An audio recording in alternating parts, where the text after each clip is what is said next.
Welcome back. WNST is bringing all sorts of guests onto the program to discuss the impact of brands and television and media and sports, and certainly the Baltimore market has all tuned in for the Capitals and rocking the red, as I'm wearing my red right now on our Facebook Live and our YouTube WNST TV channel. This guy watches from time to time out on the internet. He is the longtime Emmy Award-winning TV producer as well as a media examiner of his own. He is JW Media DC out on Twitter and is here to talk all things rock the red, win the cup, and watch it all on television and make money off it. We welcome Jim Williams back. He's also writing for Huffington Post these days as well. Man, this is quite the time for the district and for Ted Leonsis, and I think certainly for Baltimore and its sports heart, with a baseball team that's been as bad as anything we've seen around here for 30 years, everyone I know is watching the Caps, Jim.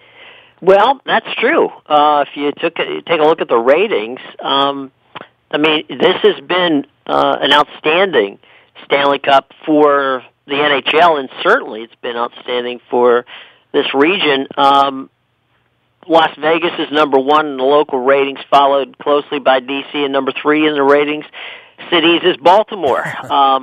If you add to that the area down in Tidewater and Harrisburg, you're looking at from central Pennsylvania to, Virginia Beach, the Capitals have basically won the hearts of the television viewers. Well, I don't know what that means long term. I was chatting with Marty Conway from Georgetown earlier, and of course he ran the Orioles, and this talking about what the footprint of the brand is. I'll take it back to this, Jim, and maybe 20 years ago with those hideous blue jerseys they had on, I didn't even root for them then. I didn't like anything about that. Right. The transition and Susan O'Malley and all that, and Abe Pollin and all the nonsense that went on 20 years ago.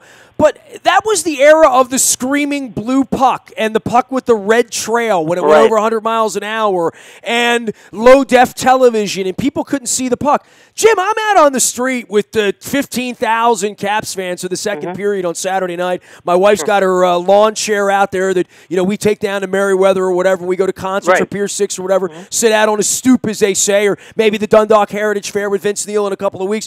And there are 15,000 people out on the streets watching the game on an HD screen on the side of a building. Sting and Shaggy are down there playing, and nobody complains about not being able to see the puck. I would almost say in the modern advance of media, and you go back to the 1970s, so I must be fair for a young old-timer like you. Right. The biggest complaint was always you can't see the puck.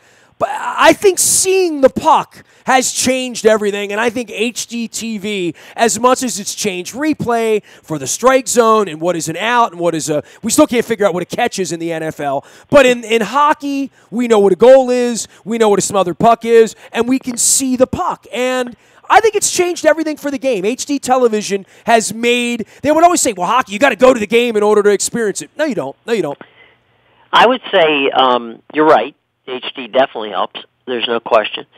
I would also say two other things. One, technically, the cameras. And the cameras are now better. They're crisper, sharper images. There's not I'll go back in the day a bit, and I used to do Detroit Red Wings hockey when Stevie Yzerman and those guys played. And to be honest with you, the cameramen were watching in black and white in their viewfinders.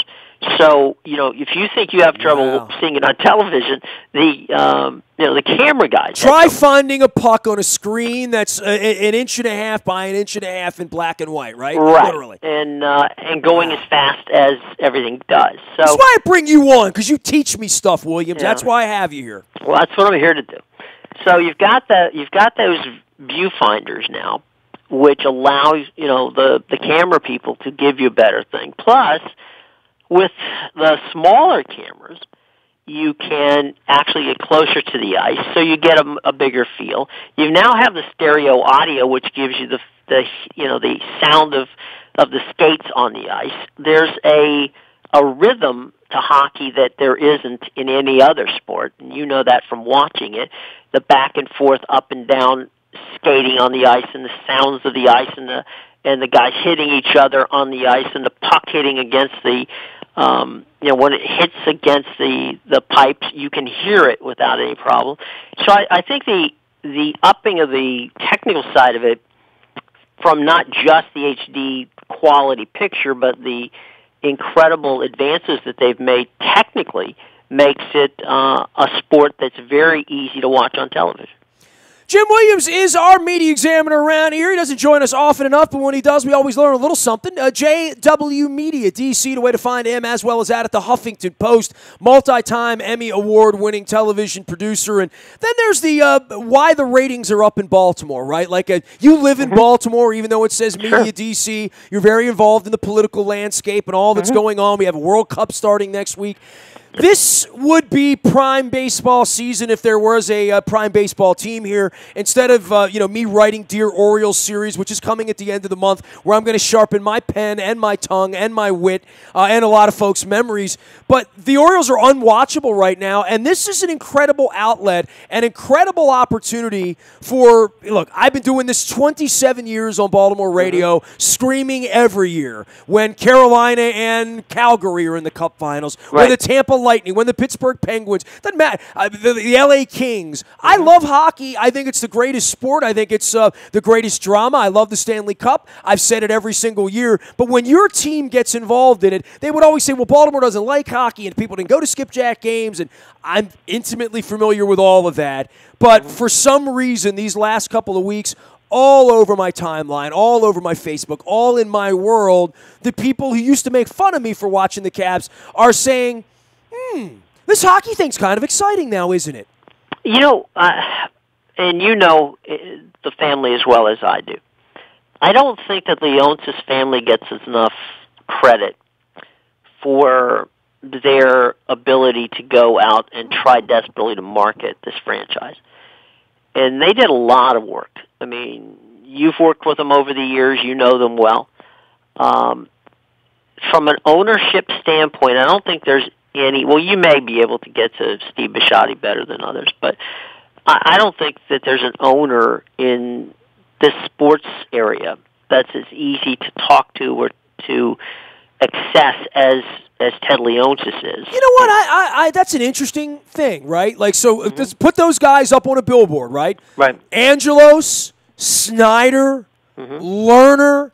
Right. 3 scumbags. I mean, guys nobody likes, nobody gets along with. They've had their problems with people at their level in creating relationships at a billionaire level, let alone getting Joe Sixpack to understand Dan Snyder or Peter Angelos or Ted Lerner.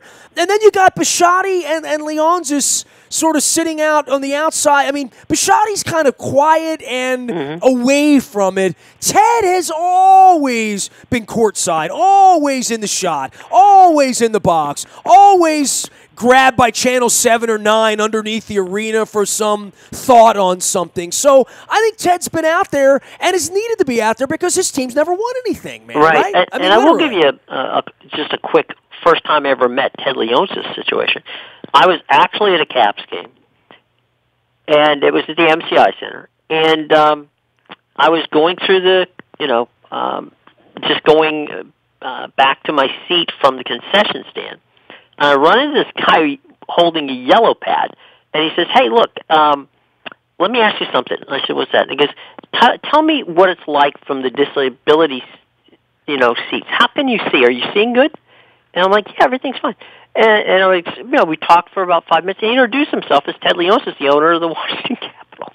And I'm like, wait a minute. An owner of a professional sports team is walking through, interviewing, basically, taking a poll, if you will, of how people are enjoying their experience, at the game. Well, that's where you were in the 90s, right? I mean, you had the guy that was running the 76ers up there doing that. You had Mark Cuban doing that. You had Drayton McClain doing that in Houston. And the owners would love seeing that. Yeah. They would love seeing that story in the paper or on the regional sports network of them walking around the concourse in their suit, glad-handing fans. I mean, Ted did that for forever. I think, I guess my point is, from the standpoint of Ted never really grew out of that.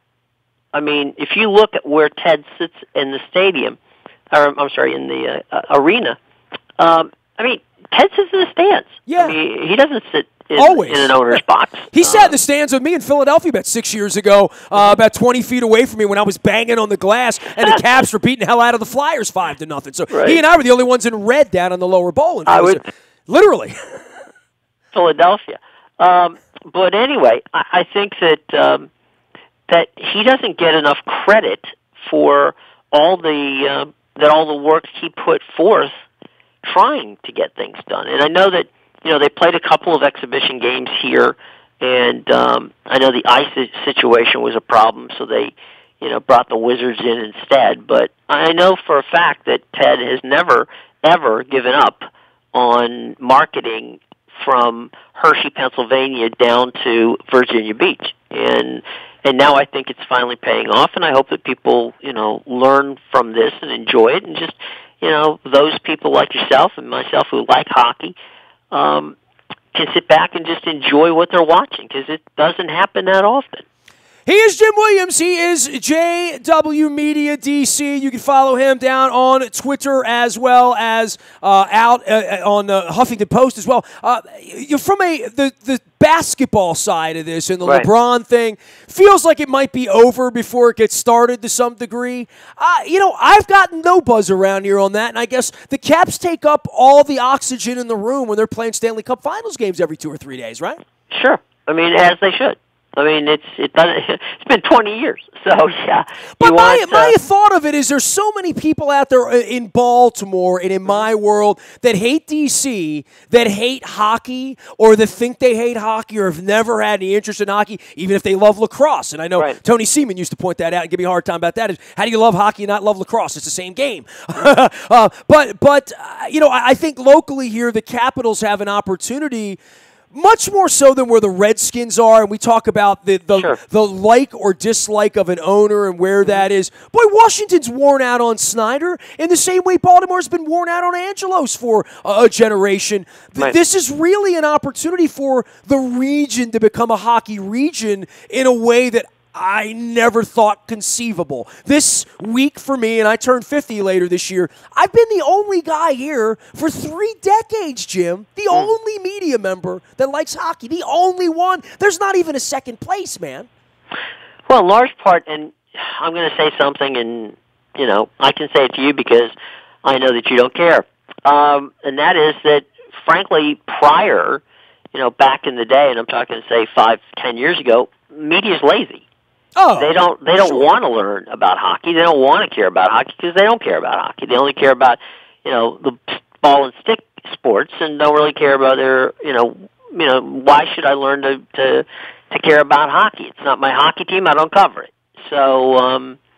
So there you are. You've got people who are ignorant of the sport, and then they're trying to jump on the bandwagon and talk about the game, and they don't even know what the hell they're talking about. And I can listen to 2 radio stations in town who do sports, not to be confused with WNST, where I swear to God, I don't think they've ever been to a hockey game.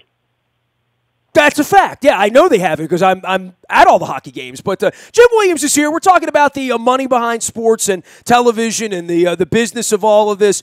Boy, the Vegas thing's fascinating, man. And I know you spent a lot of time out in the desert. One thing you've probably never done is broadcast a professional event from Vegas because there haven't been a whole lot of those. You mean tennis tournaments, concerts, fights, obviously Caesar's Palace over the course of time. But this whole having a home team thing and Vegas born and Misfits, boy, that has played well out there. I've been out there and watching it, and obviously the tragedies and everything that went on around that, and the Raiders coming to town, the TV share you talk about, everybody out there watching. The Vegas hockey thing is real, and I don't know that. And Marty Conway brought up a great point that, the number 1 pick in the draft a couple years ago, Austin Matthews, is from Scottsdale, Arizona, that there will be kids in Las Vegas that will start skating and love hockey because of this. They've just done a really nice job out there. It's an incredible story all the way around for an expansion franchise. But the way to build a franchise, I mean, the Capitals, look at what happened to them back in the 70s and how long it took them to get up and move around. Look at the Tampa Rays, that when you lay poor roots, the Atlanta Thrashers become the Winnipeg Jets, right? Right. It's we would be remiss, and both of us know this guy well, not to point out that it's George McPhee who basically built the Caps team that's in this playoff at this point in time, that built the Las Vegas Knights. Are you intimating that competent executives in picking talent would be an important part of winning? I think that's probably number one on the list, because if you look at this, all right, think about this. All right, we're talking about they didn't even have a player on the roster until the last week of June of last year. So this team has been put together literally in 2.5 months, and then went to training camp, and then started the season. So, you have to be pretty incredibly smart, and George McPhee is pretty incredibly smart, to put together this kind of unit and get them to play. Now, the Western Conference is not a schlep group, and they mowed their way through there. And so George gets a lot of credit for it. And to your point about the desert, good friend of mine lives out there, moved there from Los Angeles, and didn't, never attended a hockey game, in the Staples Center at all in Los Angeles.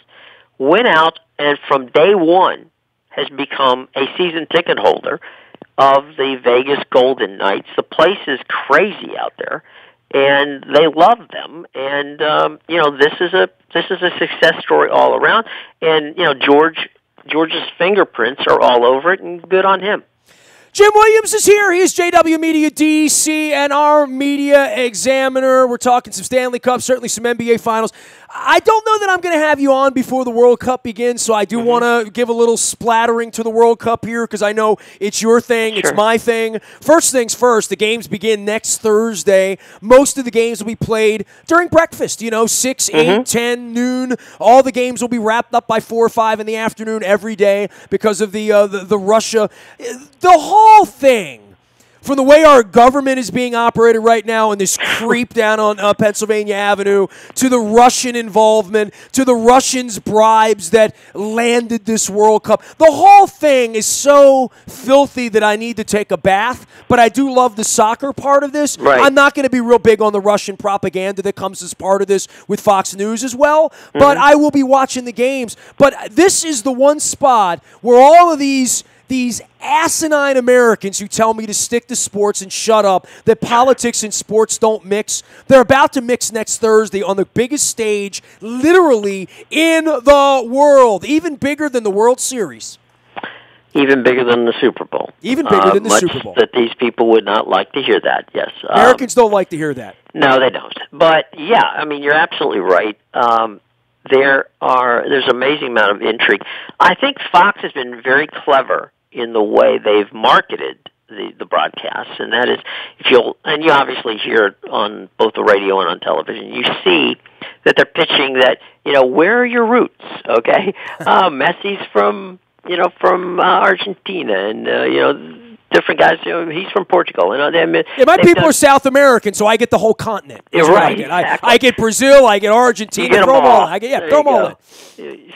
So that gives you a lot of teams you can root for. Well, I've flown through Iceland a few times, and they're the underdog, and I love Australia, and my wife's savior came from Germany, so, I got a rooting. Yeah. Look, I love soccer, so, I'll sit and watch. Give me a reason, right? I'll watch anybody play. Right. But you're right. At the end of the day, they've done clever marketing. I really think if you are a soccer fan, and there's a lot of them in this area, you're geeked out about it. And the fact that it actually is played out during the day in many ways is good, because you can stream it, you can watch it at your leisure, you can come home and watch it. So, Fox has made it very easy. You can go watch it on Fox Sports Go, which is an app which you can have on your tablet, or you can have it on your, on your phone or whatever. If you have a streaming video box like Roku or Apple TV or something like that, you can download it and put it on there and watch at your leisure. Which, by the way, one last thing on the hockey, the video downloads on NHL has never been bigger. They have had, in the almost 8 to 10 million downloads of the the games thus far, and that's pretty impressive. I mean, they're really, people are watching this, and not only watching, they're going back and watching it again. Jim, I tell you what, man, rest up. I know you're getting ready for a Shinnecock next week. You're a golf man as well. We got World Cup, Shinnecock, Stanley Cup, NBA Finals, Orioles in last place, and I'll be writing my Dear Orioles series, especially for you, Jim, beginning next week. So I look forward to reading it. Well, I know you're the media examiner, and I think it's my role here 12 years after Free the Birds, while this mess and this dumpster fire has not produced a championship, it's really produced very little other than a lot of revenue for the Angelos family and one hell of a lawsuit for the Lerner family. And now whatever residue is going to fall out of all of this in the next 90 days, let's say, with Buck, with Dan, with the Angelos boys, with Brady Angelos, all the Angeloses, I'm going to be writing them all a little love letter, one by one, day by day, especially as we all gather in D.C. and celebrate Baltimore's All-Star game next month. One quick question to you, as someone who I respect greatly in this regard. What the hell is Buck? Will Buck be the general manager of this team next year? Well, he's not qualified to be, which means that he could very easily be, right? I mean, Brady Anderson's not qualified to do much of what he's doing. Clearly, these kids have no qualifications for leadership because they would stand out on a stoop and at least say, we're in charge here now. We're taking over. We're going to give you the strategy. We're going to give you the game plan. We're going to lay it out. I mean, Ted Leonsis has laid a game plan out for the Wizards and the Capitals every single year. Right. Like it or not, even the Redskins lay out some sort of a game plan for their fans in some sort of covert fashion with the shades pulled down and melting vanilla ice cream all over the defensive coordinator's desk. And obviously the Ravens spend 9 months a year when they're not playing football, all they are charged with is explaining to the fans how this works and how we're going to compete. It's what John Harbaugh does at every press conference, right? Literally. The Orioles have explained nothing to no one. And for that, they will be taken to task by me professionally over the next 6 weeks as this thing disintegrates right in front of our very eyes. One final thing with regard to I don't know the difference between the Orioles and the Nationals, whatever. 2 weeks ago when they were home on a Saturday morning, Bryce Harper went to a Little League game to help dedicate a baseball field, and they played a 4 o'clock game that day. So he not only went to the game, he went out to a Little League field where he signed autographs and hung out with the players and people, and then went to the game. There's a lot of community situations here. I'm sure the Orioles do community things too. I don't know what it is, but all I'm saying is it's the product on the field does not translate into something that even if you're paying subpar ticket prices, it's tough. I mean, I know you know, and I know we've got friends. You can't give tickets away.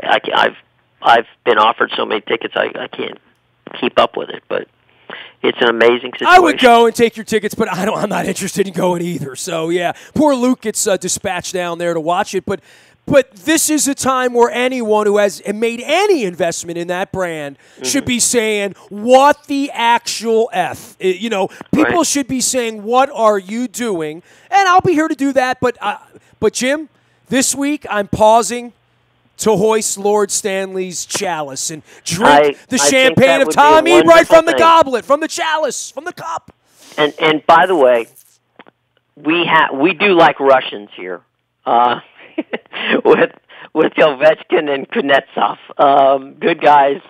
And they have to say nice things about Putin. You know why? They're from Russia. They get killed if they say bad things about Putin there. Well, and Alex's family still lives there, so yeah, I would. I'm sure they're going to be quite kind. Interesting for every American to see how that works, right? Yeah, but you know what? As you say, let's ride the dragon, and hopefully we'll get to see a Stanley Cup. It is an amazing thing to see in person, and hopefully, people in Baltimore will get a chance to take a look at it. I would tell everyone to get out to Twitter and take a look at JW Media DC. He is Jim Williams. He is our unofficial official media examiner around here and has been keeping us on the straight and narrow for a number of years. You can find him at Huffington Post as well as France 24. Does a lot of political commentary and a multi-time Emmy Award winner. JW Media DC, my pal Jim Williams, who actually lives in Baltimore, but don't tell anybody over Cross Keys. Nasty at WNST.net finds reminds me, I'm in the buyatoyota.com audio vault 24 hours a day from anywhere in the world on your mobile device by downloading the TuneIn Radio app. We come in live from anywhere in the world. You can listen when you want, how you want, where you want. Do it on your mobile device. The morning newspaper ships directly to your email inbox at 7 a.m. It's all brought to you by Planet Fitness and PlanetFitness.com, where it's still $10 a month to get in the best shape of your life, guaranteed. And, of course, our morning newspaper also includes the Laurel entries for the Maryland Jockey Club this weekend. They are racing down at Laurel. You can bet the ponies and enjoy it in the beautiful new confines of their club space and sports bar area at Laurel this weekend. So make sure you do that. Also on the front of WNST.net. Coons Ford Security Boulevard sponsors our WNST tech service when the Orioles eventually deal Manny Machado. And I'll be writing about that in the coming weeks in my Dear Orioles series. You'll get it first on the WNST tech service. It's all brought to you by Coons Ford of Security Boulevard. Dennis is here on Thursday getting you ready for Game 5. I will be out in Sin City in the Diamond in the Desert checking in with him around 4:15 on Thursday. Go Rock Your Red. Go Caps. We're hanging out all week trying to bring the Stanley Cup to Baltimore to drink the champagne of Baltimore Skipjacks owner Tom Ebright out of it. It's a long story. I'm running part of it this week with our Perry Trotz interviews from Greenmount Station and Michael's Cafe. I am Nestor. We are WNST.net, AM 1570 and WNST Towson, Baltimore, and we never stop talking Baltimore sports.